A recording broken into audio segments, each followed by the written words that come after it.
You and I have had these conversations before, but why don't you tell the audience what would it take for the United States and what type of geography would it take to have that solar field to electrify the United States?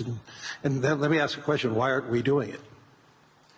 Yeah, so, I mean, I guess a rough way to think about it is 100 miles by 100 miles, we'll call it 160 kilometers by 160 kilometers of solar is enough to power the entire United States. So the 100 mile by 100 mile area is, I mean, you could take basically a small corner of Utah, Nevada, New Mexico. Obviously, you wouldn't want it all in one place, but it is a very small percentage of the area of the U.S. to generate all of the electricity that the U.S. uses.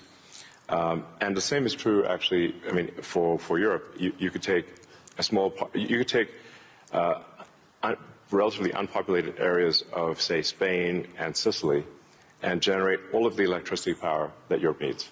So why don't you think that there's a movement towards that here and in the United States? Well, there is. As it is in China. Well, unfortunately, in the U.S., the tariff barriers for solar are extremely high, and that makes the economics of deploying solar so artificially high because China makes almost all the solar, What would it take for Europe or the U.S. to build it commercially, if it's that scale?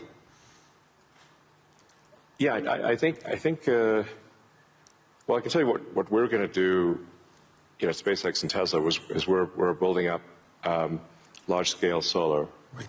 So the SpaceX and Tesla teams both separately are working to build to 100 gigawatts a year of solar power in the U.S.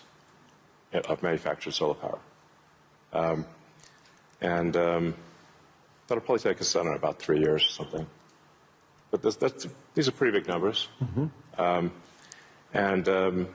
I'd encourage others to do the same. We obviously don't control the U.S. Tariff policy, mm-hmm. But for other countries, I would recommend that China makes solar cells that are incredibly low cost, and I think it would be worth doing large-scale solar. So I know you're going to be having a couple of big announcements on robotics and what it can do. I mean, when I went to the factory, you showed me those robots. Yeah. How quickly, you talked about the billions of robots, but how quickly can they be deployed in a manufacturing setting? How quickly can they be utilized and be functional and create that abundance that you talked about? Well, humanoid robotics will advance very quickly.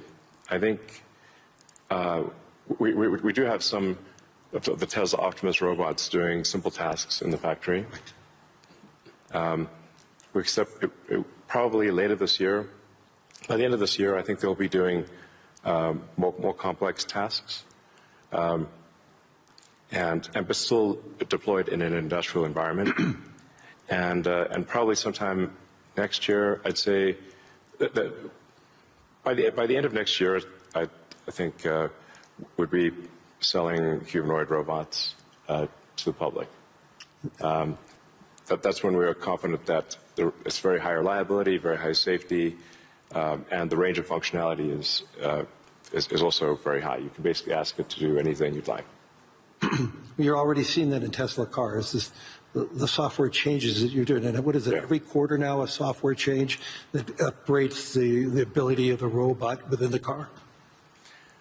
Yes, the Tesla Full Self-Driving software we update it sometimes once a week, and recently some of the insurance companies have said that it is actually so safe when Tesla Full Self-Driving is so safe that they're offering customers half-price insurance if they use Tesla Full Self-Driving in their car. And that can be monitored by the insurance company? Is that part of the agreement then? Yeah.